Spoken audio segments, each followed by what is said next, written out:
So in 2021, I finally, after many false starts, read Moby Dick, and it ended up being the best read of that year for me. I did a very lengthy video on it in which I strove to say everything that I wanted to get across about that book and my take on it and how it impacted me.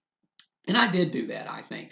But I also ended up saying a whole hell of a lot of shit that I shouldn't have. Watching that video now, I'm struck by the ungodly amount of hum-hawing and stuttering that I did, which probably explains the length. And so I feel as though I did not ultimately do justice to Moby Dick, probably one of the most awe-inspiring books that I've ever read.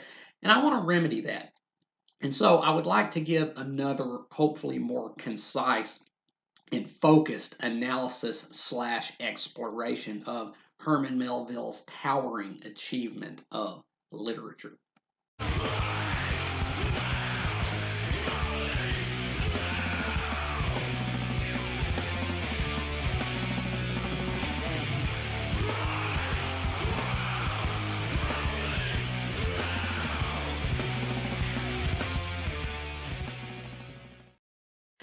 Now, the story of Moby Dick is iconic, but also decidedly cryptic. Mysterious man of unspecified age and origin who identifies himself only as Ishmael, being broke and glum, decides to hire on as a hand on a whaling ship. This ship, however, is captained by a one-legged, seeming madman named Ahab, who informs the crew that their sole purpose is to hunt down and kill a monstrous albino sperm whale named Moby Dick, which Ahab holds a seemingly irrational grudge against for the loss of his leg. After many hundreds of pages of tedious data about whales and philosophy and a whole hell of a lot else, and increasingly paranormal happenings, the story culminates in a climactic battle with the titular whale, which sees Ahab dragged to a watery grave and all the crew killed except Ishmael. On the surface, this doesn't sound like a particularly great story. In fact, just going by that synopsis, it sounds pretty dumb. So it's a good thing that, much like the ocean upon which the story of Moby Dick takes place, there is a whole lot going on under the surface. It's funny, you often hear Moby Dick touted as one of the most profound and meaningful books ever written, and yet, if you ask what the ultimate meaning of the book actually is, the answer you may get may not sound as though it verifies that claim. Moby Dick, however, most certainly is one of the most profound and meaningful works of literature, although its meaning is quite varied, and one which I think many may miss. One of the most common interpretations of Moby Dick is that it works as an allegory for man's pursuit of God. The ocean is representative of the cosmos, and the whale stands in for the enigmatic and unknowable nature of God. It is not my intent here to dispute this interpretation, but rather to show that it's actually a whole lot less allegorical and a lot more literal than most people might think, and a lot angrier as well.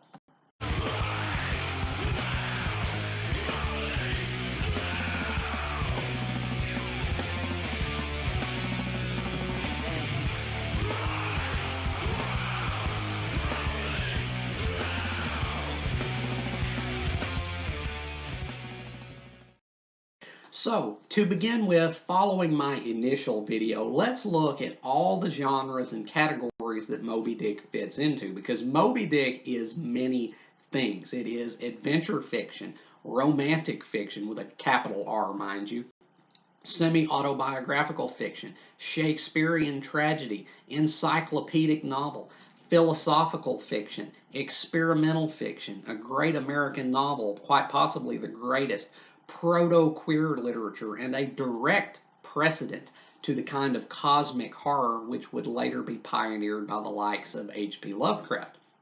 But it is also, and very importantly, a scathing rebuttal to the then popular philosophy of transcendentalism.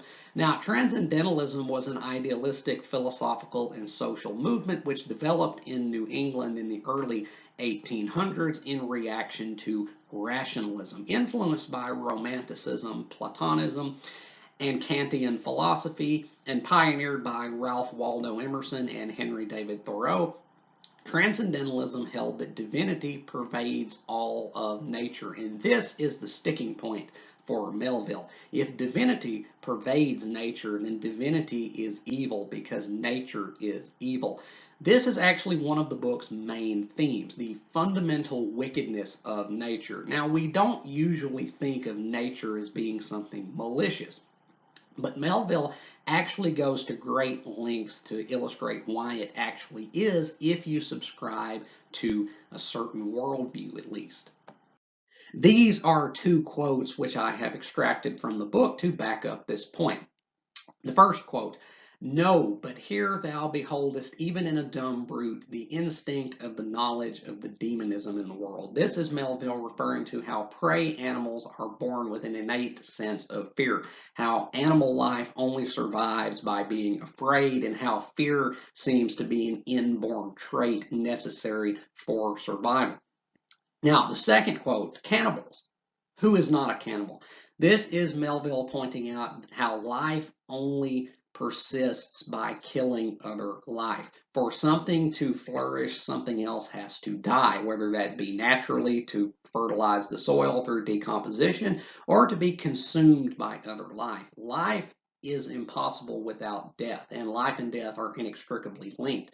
And since we profess to disdain death and fear death, in our moral sensibilities, by those very sensibilities, nature is in fact evil. Even though we don't usually hold nature to our own moral standards, Melville posits throughout Moby Dick that maybe that's not quite correct to not do so.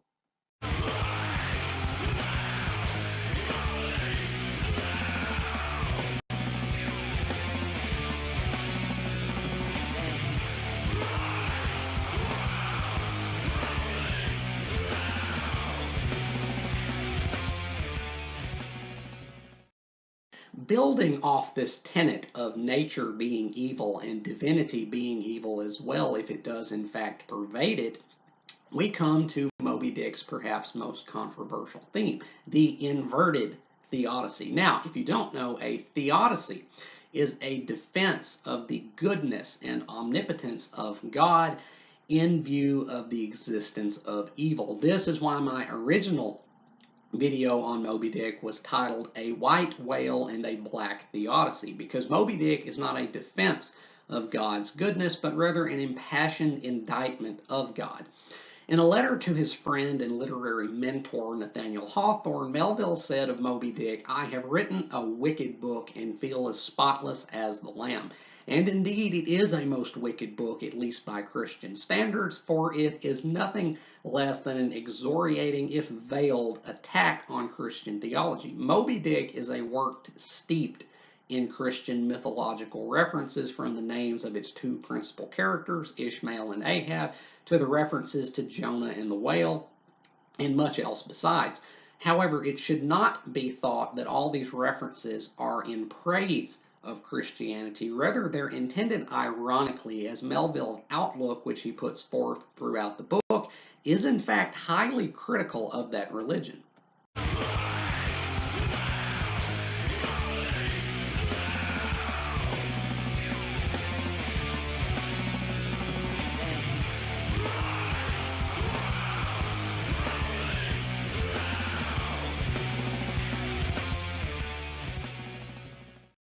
Now, to truly understand what Moby Dick is really about, it must first be understood what Gnosticism is. Gnosticism is an ancient religious sect which began as an early offshoot of Christianity. In an effort to reconcile their belief in a creator with the apparently indefensible actions of the Old Testament God, the Gnostics put forth a new cosmology, one that went a bit deeper. In essence, Gnosticism posits that Yahweh, the deity of the Old Testament, is in fact not the supreme being, but is himself merely a creation which they termed the demiurge. The demiurge is the shaper of the world we inhabit, but this world is only illusory, a mask to hide the truth that its maker was in fact made.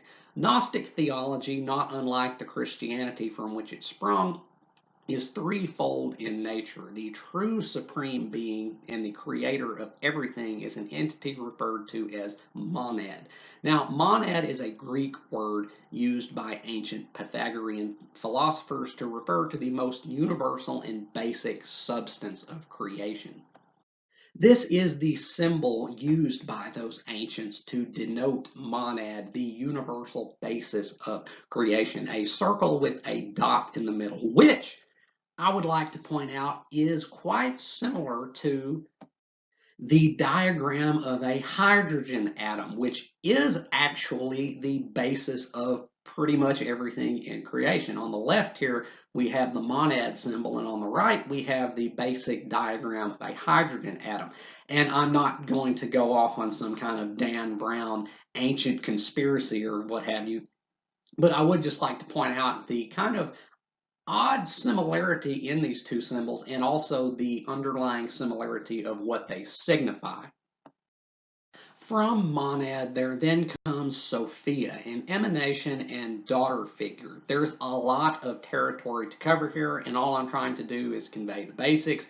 It can be difficult to condense an entire millennia old belief system into a few lines, so if you would like to know more, you can feel free to research that on your own. I'm just trying to give you the essentials. Sophia, in turn, brings about the demiurge who made the world and holds us all prisoners within it.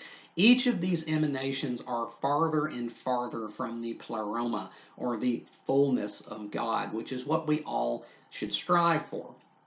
And that brings us to another major difference between Gnosticism and Christianity. Whereas Christianity is concerned with the concepts of sin and redemption, Gnosticism is much more concerned with knowledge and transcendence, seeing beyond the lie that is the world so as to understand better the true nature of the universe and what we should really aspire to.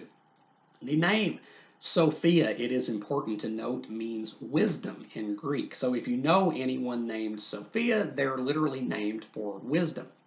I say all this because Melville explicitly invokes it in his book. Here is a quote from Captain Ahab taken from fairly early in the book when interrogated as to why he has a bone to pick with an animal. This is the real thesis of Moby Dick, the encapsulation of the novel's entire theme in one brief excerpt. All visible objects, man, are but as pasteboard masks. But in each event, in the living act, the undoubted deed, there some unknown but still reasoning thing puts forth the moldings of its features from behind the unreasoning mask. If man will strike, strike through the mask. How can the prisoner reach outside except by thrusting through the wall? To me, the white whale is that wall, shoved near to me. Sometimes I think there's naught beyond, but 'tis enough. He tasks me, he heaps me. I see in him outrageous strength, with an inscrutable malice sinewing it.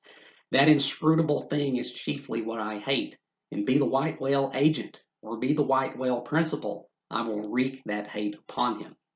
This, again, is really the thesis of Moby Dick, and it is explicitly Gnostic, especially by the use of the word mask. This is demonstrating that Ahab pretty much knows that there are things behind everything that we see, and that hating the whale is not really what he's about. Rather, he hates what is behind that whale, what made the whale, and what made this entire warped drama in which he finds himself a prisoner. Again, very Gnostic, and it's really does kind of just encapsulate the whole theme of the book in this one brief passage. In a latter chapter of Moby Dick entitled The Candles, while experiencing an eerie electrical storm, Captain Ahab also says this: Though but a point at best, whencesoever I came, wheresoever I go, yet while I earthly live, the queenly personality lives in me and feels her royal rights. As well, O thou magnanimous, now I do glory in my genealogy. But thou art but my fiery father, my sweet mother I know not. O cruel, what hast thou done with her? Again, this is pretty explicit invocation of the Sophia concept, not only because he is trying to embody wisdom, the wisdom to see beyond what is immediate, but also a double meaning with a literal communion with a being that is one step closer to the true God, and so therefore one step beyond the false nature of reality. Ahab even goes on to directly address God and say what may very well be the book's most blasphemous passage.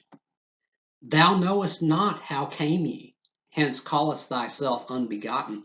Certainly knowest not thy beginning, hence callest thyself unbegun. I know that of me, which thou knowest not of thyself, O thou omnipotent. There is some unsuffusing thing beyond thee, thou clear spirit, to whom all thy eternity is but time, all thy creativeness mechanical. Again, this is one of the most explicitly Gnostic passages in the work, in which Captain Ahab basically calls God something of a bastard, a child who does not know their own parentage, but who kind of tries to twist that into something more beneficial to their purposes. You know, in the Bible, God refers to himself as the Alpha and the Omega. He is the beginning and the end, and there is no beginning or end save for him. But here, Captain Ahab is twisting that around, and he's saying, maybe you say that about yourself because maybe you don't know. Maybe you don't know how you came to be, but I know how I came to be, and I know my purpose, which is to oppose you.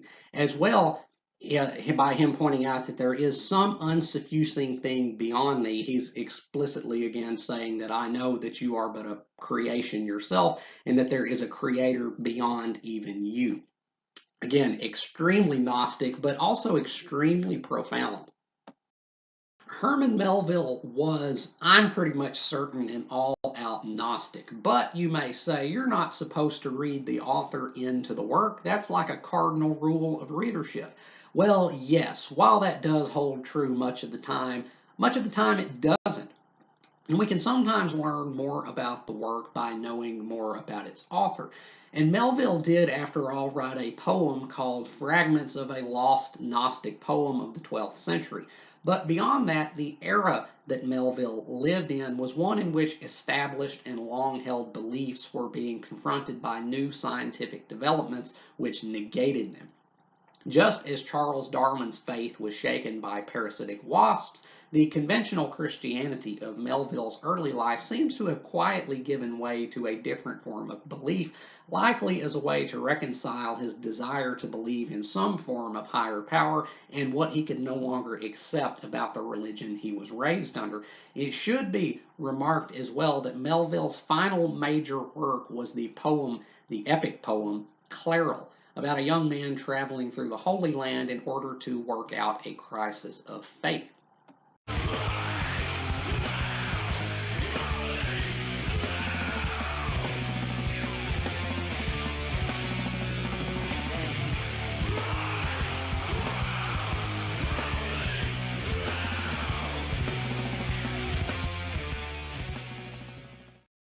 So let us look now at the two principal characters of Moby Dick, Ishmael the narrator and Captain Ahab. Captain Ahab is described early in the book as an ungodly, godlike man, and he certainly lives up to this apparently paradoxical, larger-than-life description. Ishmael is informed that after Moby Dick tore off Ahab's leg at a time before the book opens, he lay in a death-like state for 3 days. This is yet another way in which Melville skewers Christian precepts, as this is a black inversion of Christ's death and resurrection. But it is Ahab's revelation which shapes his character thereafter. Ahab is a man who has seen the true nature of reality and man's station in it. and chosen to rebel, even though he knows it's a fight he can't win. But it is from this hopeless undertaking that his nobility springs. Many readers may find it hard to know what to make of Ahab. Is he the novel's villain? After all, he does get everyone killed in the end, and that's pretty bad. However, I do not believe that Ahab is a villain. Rather, I think he is a tragic anti-hero, not unlike and greatly inspired by John Milton's Satan, as both of them have similar aims. The book never condemns Ahab's view. If anything, it reinforces it. His actions, however, are a different story. But rather than being truly evil, although he does get his crew killed, I hold that Ahab is merely misguided, which I hope to show by comparison with Ishmael. Ishmael, when held up beside Captain Ahab, doesn't really seem all that striking or memorable. Ahab, after all, makes sweeping, grandiloquent soliloquies which round out his character and show to us his outlook. Ishmael basically just talks a lot about whales and stuff. We know virtually nothing about him, no backstory or history. However, it is Ishmael who is the novel's hero, and through his character, Melville seeks to demonstrate the proper way to approach life from a Gnostic standpoint.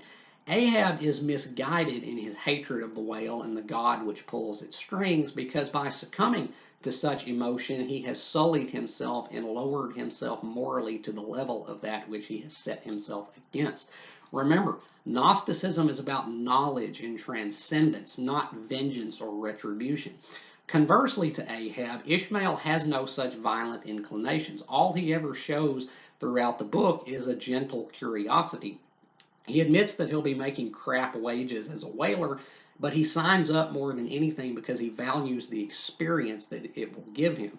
And that's why he's the hero. Unlike Ahab, who is drawn into the unwinnable game of fighting God, Ishmael never stoops to such a level. His sole aim is to learn, to acquire knowledge, and so better arm himself in a much more meaningful fashion. That is, after all, what the purpose of all the pages and pages of whale data and miscellanea is. The stuff that makes the reading of Moby Dick so arduous and why it took me so long to conquer it. It's about knowledge, the greatest weapon of all.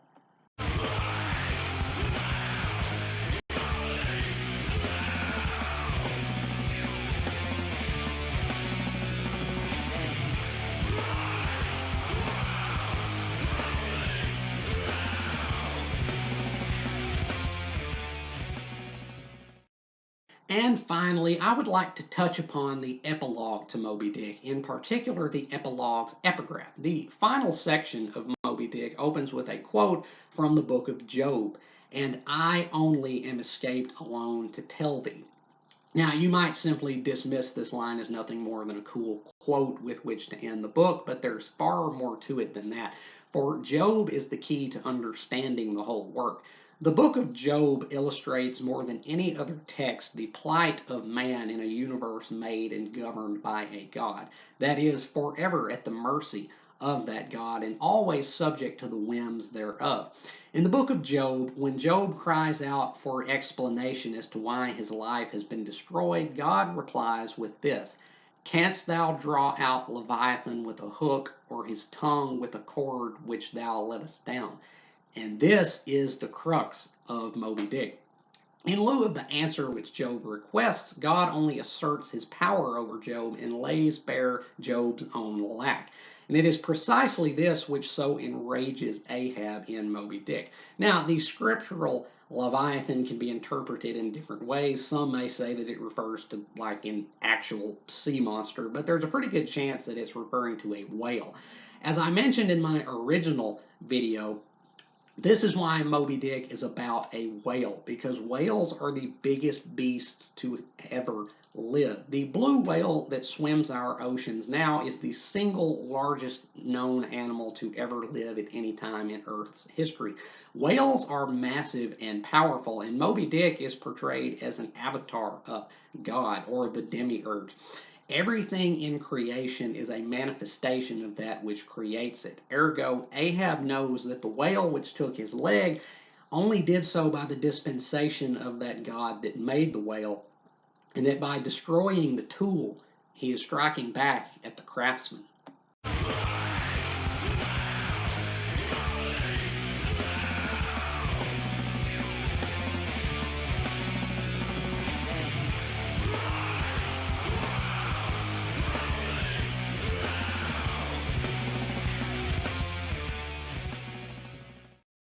Some of the greatest of the world's literary works, such as Dante's Divine Comedy or Goethe's Faust, are as vaunted as they are because they strove to imagine the entire cosmos and man's relationship with God.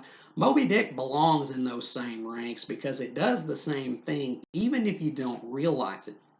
And it is the only one, or at least the first one, to take a different tact from the traditionally positive. It is, as its author proclaimed it, a book of secrets, but secrets well worth unlocking. It is also one of the most beautifully written books you are liable to encounter and populated by unforgettable characters. And so I hope you have enjoyed my take here on Herman Melville's Moby Dick, one of the greatest and most important books that I have ever read. Have you read Moby Dick, though? If you have, let me know down in the comments what you thought about it, what you got out of it, and whether you have agreed or disagreed with anything that I've said about it here today. And if you haven't read Moby Dick, I would highly, highly recommend it, although be cautioned that it is not exactly an easy read.